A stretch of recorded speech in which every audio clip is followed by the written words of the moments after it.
રખડતા કૂતરાઓના ત્રાસના કારણે રહીશો ત્રાહિમામ પુકારી ચૂક્યા છે। રતનપુર અને કેલનપુરમાં રખડતા કૂતરાઓના કારણે સ્થાનિકો ત્રાહિમામ પુકારી ચૂક્યા છે। વૃદ્ધો બહાર વોક પર નીકળતા નથી ને બાળકોને પણ કૂતરા કરડવાનો ભય સેવાઈ રહ્યો છે। સાથે સાથે રાહદારીઓ પણ કૂતરાઓના કારણે ડર જોવા મળી રહ્યો છે। વડોદરા શહેર પાસે આવેલ રતનપુર અને કેનલપુરના રહીશો આજે મુખ્ય કચેરી ખાતે પહોંચ્યા હતા અને તેમને જિલ્લા વિકાસ અધિકારી અને વહીવટી અધિકારીને આવેદનપત્ર આપી રજૂઆત કરી હતી અને આ કૂતરાઓના ત્રાસથી તેમને મુક્તિ અપાવે તે અંગે અધિકારીઓને રજૂઆત કરી હતી।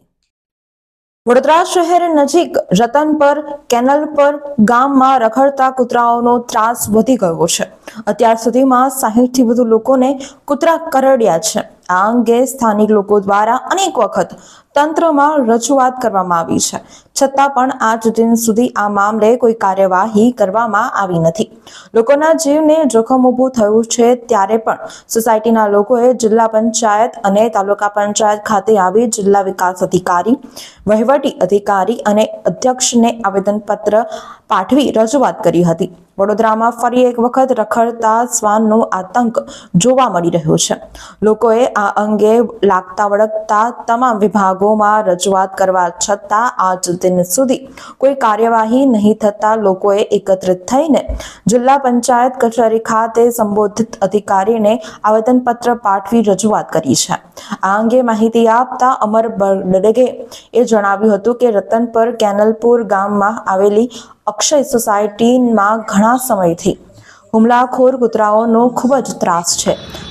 આજે અમે તાલુકા પંચાયત જિલ્લા પંચાયતમાં અક્ષર સિટી સોસાયટી કેલનપુરના એક મેટર છે, જેની અંદર એક સોસાયટીની અંદર 250 થી 300 કૂતરાઓ છે, જે નાના છોકરાઓ વડીલોને બીજે ને ત્રીજે દિવસ બચકા ભરે છે। એનાથી મોટો પ્રોબ્લેમ છે। સોસાયટીવાળાએ નાના એપ્લિકેશન્સ આપેલા છે, એટલે એનો હજુ કોઈ નિરાકરણ આવ્યો નથી, એટલે થોડા ઉપરના લેવલ પર તાલુકા અને જિલ્લા પંચાયતમાં જવું પડે છે।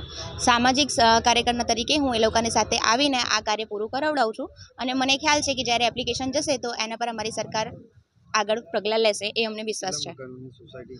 1100 મકાનની સોસાયટી છે અને 300 જેવા કૂતરા છે અને ક્યાં બાજુ એપ્લિકેશન આપેલી છે? એ લોકોએ નાના એપ્લિકેશન્સ આપ્યા હશે, અરજી પોલીસ સ્ટેશનમાં કે પંચાયતમાં એવી રીતે આપ્યા હશે, પણ એના પર કોઈ કાર્યવાહી થઈ છે? ના, નથી થઈ। અત્યારે ક્યાં આવેદનપત્ર આપવા? અમે લોકો તાલુકા પંચાયત જિલ્લા પંચાયતમાં કલેક્ટરીમાં પણ જઈશું। હું સાવિત્રી તિવારી, સામાજિક કાર્યકર।